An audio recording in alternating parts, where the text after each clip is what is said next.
Udah mulai. Halo, perkenalkan, saya Ahdan Rafiq Al-Baihaqi, NIM 1010324000052 dari kelompok 4. Jadi, ini adalah susunan materi presentasi kami. Pertama, kami akan membahas pengantar tentang apa itu router. Lalu kami masuk ke fungsi dasar dan komponen internalnya. Setelah itu, kami lihat bagaimana router berevolusi hingga saat ini. Sedikit tentang protokol routing, lalu keamanan router. Kami juga akan memberikan studi kasus perbandingan router rumah dengan router ISP. Kemudian memperkenalkan beberapa vendor besar, membahas tren masa depan, dan terakhir memberikan kesimpulan serta referensi. Router adalah Langsung. perangkat jaringan yang berfungsi untuk meneruskan paket data antar jaringan. Banyak orang sering keliru membandingkan router dengan switch atau hub. Perbedaannya adalah hub hanya mengirim data ke semua port, switch mengirim berdasarkan alamat MAC di layer 2. Sedangkan router beroperasi di layer 3 yaitu IP. Contoh sederhana, router di rumah kita menghubungkan laptop dan ponsel ke jaringan ISP, lalu ke internet global. Tanpa router, koneksi antar jaringan tidak mungkin terjadi. Router memiliki dua fungsi utama. Control plane dapat dianalogikan sebagai otak, yaitu bagian yang menentukan jalur terbaik untuk paket. Fungsi ini dijalankan oleh CPU melalui protokol routing seperti OSPF, BGP, atau RIP. RIP. Data plane adalah ototnya, yang benar-benar mengirim paket ke jalur yang telah dipilih. Perbedaan ini penting, karena control plane lebih ke arah logika dan perhitungan. Sedangkan data plane fokus pada kecepatan forwarding. Lalu router modern terdiri dari sejumlah komponen. Ada CPU sebagai pusat kontrol, ASIC atau NPU yang bertugas melakukan forwarding di hardware, TCAM untuk pencocokan aturan, RAM dan buffer untuk menyimpan tabel routing dan antrean paket, flash serta NVRAM untuk konfigurasi dan sistem operasi, interface fisik dan line cards untuk konektivitas, switch fabrics sebagai jalur internal, serta power supply dan pendinginan yang menjamin kestabilan. Semua komponen ini saling bekerja sama agar router dapat berfungsi optimal. Lalu ada CPU. CPU itu adalah otak utama router. CPU ini menjalankan sistem operasi router seperti Cisco OS, Juno OS, atau Mikrotik Router OS. Protokol routing dijalankan di sini. Misalnya OSPF untuk menemukan rute optimal di jaringan enterprise. BGP yang digunakan ISP atau RIP pada jaringan sederhana. CPU juga menangani manajemen konfigurasi dan monitoring. Jadi meskipun data plane lebih cepat, tanpa CPU router tidak bisa belajar jalur baru dan tidak bisa dikelola. Selanjutnya akan dijelaskan oleh saya. Halo, perkenalkan nama saya Muhammad Fatah Pursojo dengan NIM 1010324 dari kelompok 4.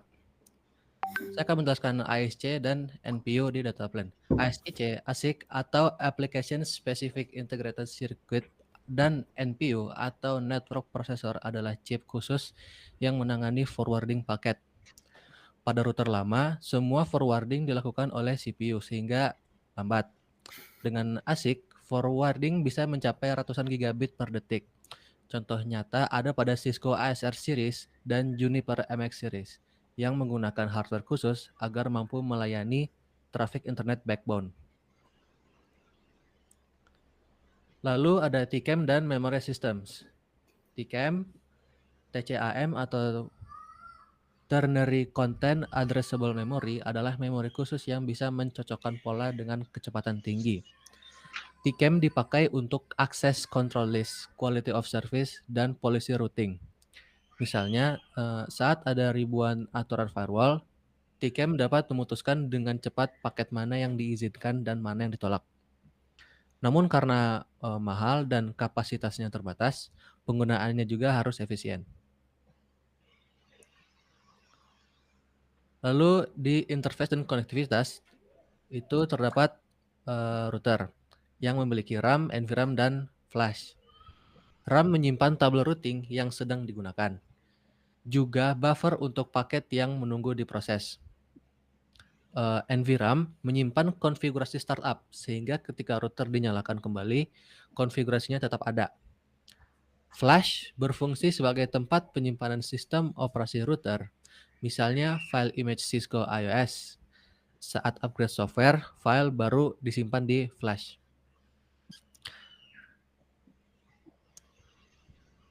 Interfaces interfaces adalah bagian dari router yang menjadi pintu masuk dan keluar data. Pada router rumahan, interface biasanya berupa port Ethernet dan Wi-Fi. Sedangkan pada router skala besar digunakan modul SFP atau QSFP untuk koneksi fiber berkecepatan tinggi.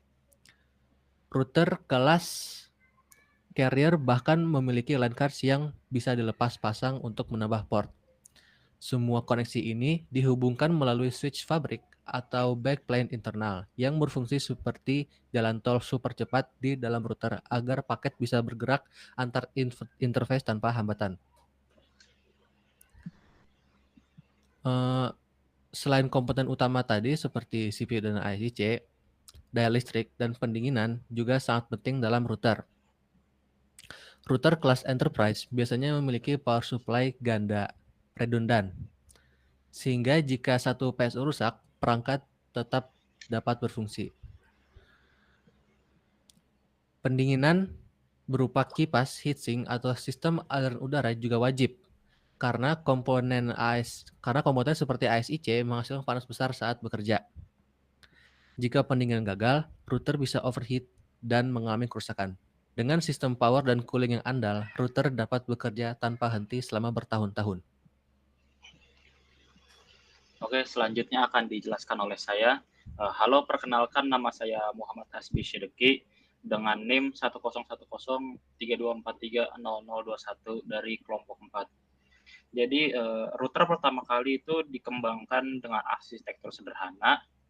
Semua proses forwarding ditangani oleh CPU sehingga performa rendah. Nah, pada tahun 1990-an, vendor mulai memperkenalkan ASIC untuk mempercepat forwarding. Sejak saat itu, kapasitas router meningkat pesat. Kini router sudah mendukung konsep Software Defined Networking atau SDN yang memisahkan fungsi kontrol dan forwarding. Bahkan ada router cloud native yang berjalan di atas server virtual. Perkembangan ini menunjukkan betapa pentingnya router dalam menghadapi kebutuhan internet yang semakin besar. Nah, selain perangkat keras, kini ada router virtual yang berbentuk software. Contohnya seperti Cisco CSR 1000V, Mikrotik Cloud Hosted Router, dan Juniper VMX.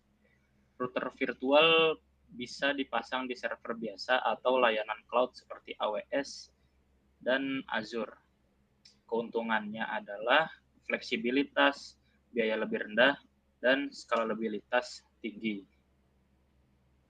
Sejalan dengan itu, konsep Software Defined Networking atau SDN memisahkan fungsi control plane dari perangkat keras fisik. Dengan SDN, pengelolaan jaringan menjadi lebih terpusat, otomatis, dan efisien.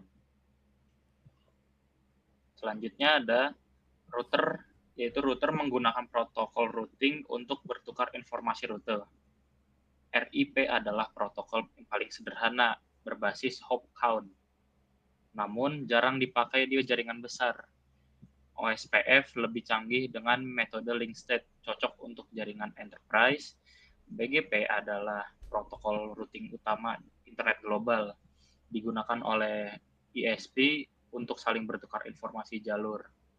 Nah, tanpa BGP, internet tidak akan bisa berfungsi sebagaimana kita gunakan sekarang, karena tidak ada cara bagi jaringan berbeda untuk saling terhubung. Nah, router sendiri itu sering dijadikan target serangan karena menjadi pintu masuk ke jaringan. Beberapa malware bahaya seperti VPN filter dan hiatus RAT telah menginfeksi jutaan perangkat di seluruh dunia. Nah, untuk melindungi router, langkah sederhana paling penting adalah selalu mengupdate firmware ke versi yang kuat atau yang lebih baru. Nah, selain itu, batasi juga akses remote hanya untuk administrator yang berwenang. Dengan cara ini, router lebih terlindungi dari ancaman peretasan.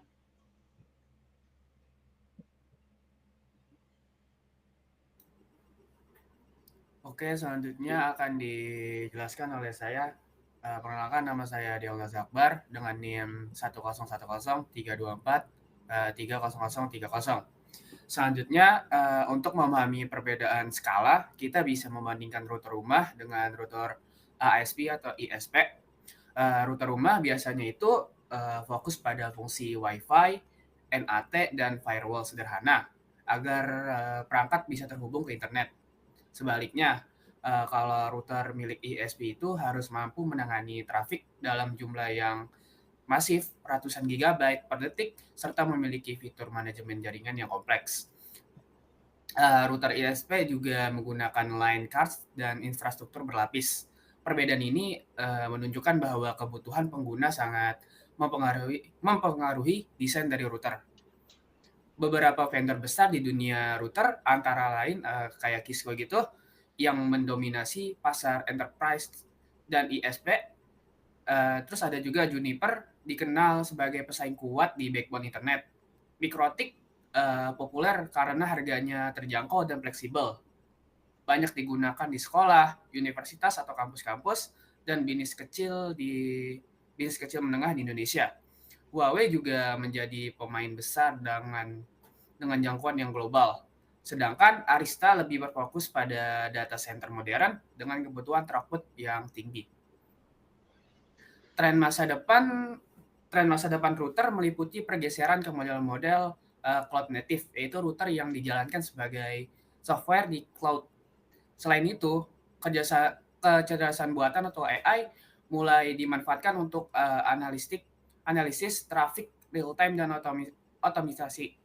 Teknologi antarmuka juga berkembang ke arah 400G bahkan 800G, mendukung bandwidth masa depan. Dari sisi keamanan, konsep Zero Trust akan diterapkan, artinya setiap perangkat dan koneksi harus divalidasi. Tidak ada yang langsung dipercaya, semua ini akan membuat router semakin canggih dan adaptif tentunya. Jadi kesimpulannya itu, router adalah perangkat vital yang membuat internet bisa berjalan. Komponen seperti CPU, SIC, TCAM, dan lainnya memastikan performa tinggi agar lalu lintas data bisa dikelola dengan baik. Perkembangan teknologi router menuju arah virtualisasi, software defined networking, serta peningkatan keamanan.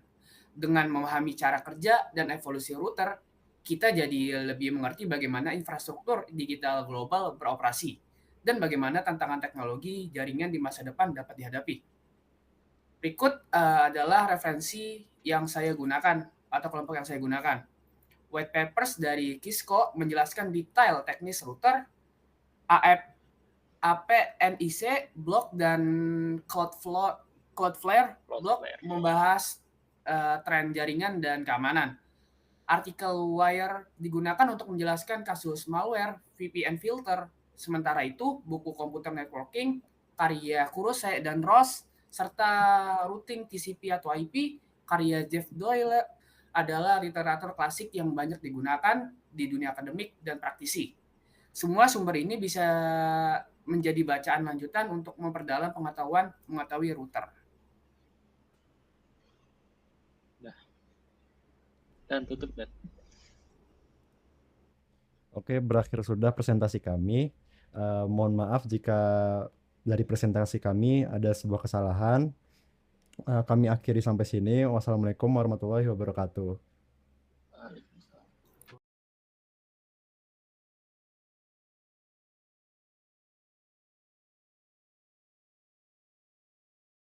This could be us.